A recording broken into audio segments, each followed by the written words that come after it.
नमस्कार। अशोक गहलोत ने दिल्ली में कांग्रेस दफ्तर में प्रेस कॉन्फ्रेंस कर राम मंदिर मुद्दे पर भाजपा और आरएसएस पर जमकर भड़ास निकाली है और सीधे-सीधे आरोप लगाए हैं कि राम मंदिर में बड़े पैमाने पर चंदे की हेराफेरी और चढ़ावे की चोरी हुई है, जिसमें देश के करोड़ों राम भक्तों की आस्था पर गहरी ठेस पहुंचाई। उन्होंने कहा कि करीब 40 साल पहले जब संघ और विश्व हिंदू परिषद ने मंदिर के लिए चंदा इकट्ठा करने का शुरू किया था, गाँव-गाँव यात्रा निकाली थी, तब गरीब से लेकर अमीर तक हर किसी ने अपनी श्रद्धा अनुसार दान किया था।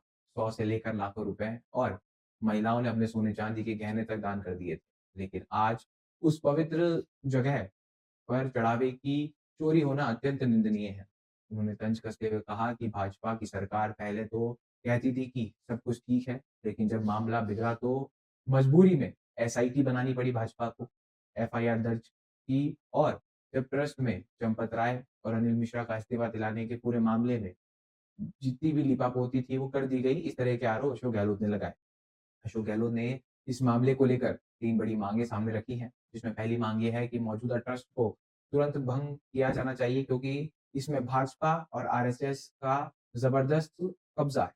दूसरी माँग ये थी कि सुप्रीम कोर्ट के जज की देखरेख में पूरे घोटाले की निष्पक्ष जाँच होनी चाहिए और तीसरा मामला ये था कि पब्लिक के चंदे का एक-एक रुपए का सार्वजनिक रूप से जितनी भी चीज़ें हैं वो सामने आनी चाहिए। देश की पूरी सच्चाई देश के सामने आए। उन्होंने प्रधानमंत्री नरेंद्र मोदी पर निशाना साधते हुए पूछा कि जब मंदिर बनने का जो सारा क्रेडिट प्रधानमंत्री खुद ले रहे थे, तब इतनी बड़ी चोरी और विवाद सामने आया है, तो वो चुप क्यों हैं? साथ ही उन्होंने ये भी कहा कि वो सामने आकर जवाब क्यों नहीं दे रहे? अशोक गहलोत ने उत्तर प्रदेश के मुख्यमंत्री योगी आदित्यनाथ को सलाह दी कि वह दागी ट्रस्ट को हटाए और एक नया ट्रस्ट बनाकर उसकी जो कमान है खुद अपने हाथों में ले ले। क्योंकि वर्तमान सरकार ने ट्रस्ट में केवल विश्व हिंदू परिषद, आरएसएस के अपने चहीते रख रखे हैं। इस प्रकार के गंभीर आरोप अशोक गहलोत लगा रहे थे, जिससे किसी भी कोई भी जवाबदेही नहीं है, ये भी उन्होंने कहा। उन्होंने राजस्थान का एक पुराना किस्सा भी सुनाया, जब वह मुख्यमंत्री थे तब भरतपुर के वंशी जो पहाड़पुरा है, वहाँ पे मंदिर के लिए अवैध पत्थर का खनन किया जा रहा था, जिस पर चंपत राय उनसे मिले थे और गहलोत ने साफ कहा था कि राम मंदिर जैसे पवित्र काम में अवैध पत्थरों का इस्तेमाल नहीं होना चाहिए। उन्होंने ये भी कहा कि इस तरीके की चीज़ें पर लगातार रोक लगनी चाहिए। उन्होंने बहुत से संपर्क करे, लोगों को इस बारे में बताया। गहलोत सरकार राम मंदिर की लिए उस समय जितना भी चंदा था वो राजस्थान से पहुँचा था और जितनी भी लीगल माइनिंग है, उससे पत्थर जाना चाहिए इसके पक्ष में थे। पत्थर अयोध्या जा रहे थे, लेकिन इसके बावजूद उन लोगों ने इस पर ध्यान नहीं दिया। इस तरीके के आरोप अशोक गहलोत ने लगाए। आखिर में उन्होंने चेतावनी देते हुए कहा कि भगवान राम के नाम पर जनता के साथ ये बहुत बड़ा धोखा है और आने वाले समय में अगर भाजपा सरकार सत्ता से बाहर होती है, तो उनकी सबसे बड़ी वजह राम मंदिर में हुए चंदा चोरी और जनता का गुस्सा ही बनेगी। हालाँकि अशोक गहलोत का ये व्यक्तित्व आना, ये बताता है कि किस हिसाब से चीज़ें अब बदलती जा रही। ये वही कांग्रेस है, जिन्होंने राम को काल्पनिक कहा था, अयोध्या में मंदिर बनने का विरोध किया था, राम सेतु को एक तरीके से एडम्स ब्रिज बता दिया जाता था और इस तरीके की काफ़ी सारी चीज़ें थी।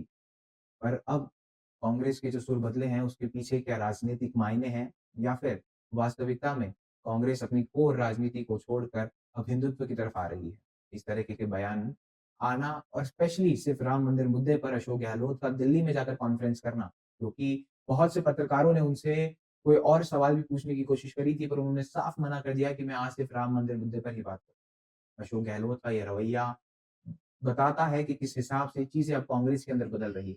आने वाले समय में अगर चीज़ें और बेहतर होती है, तो देखते हैं क्या जो कांग्रेस सत्ता विहीन चल रही है, जो कांग्रेस को सत्ता की जो सफलता की सीढ़ी है वो नहीं मिल पा रही है, तो क्या कांग्रेस को मिल पाएगी?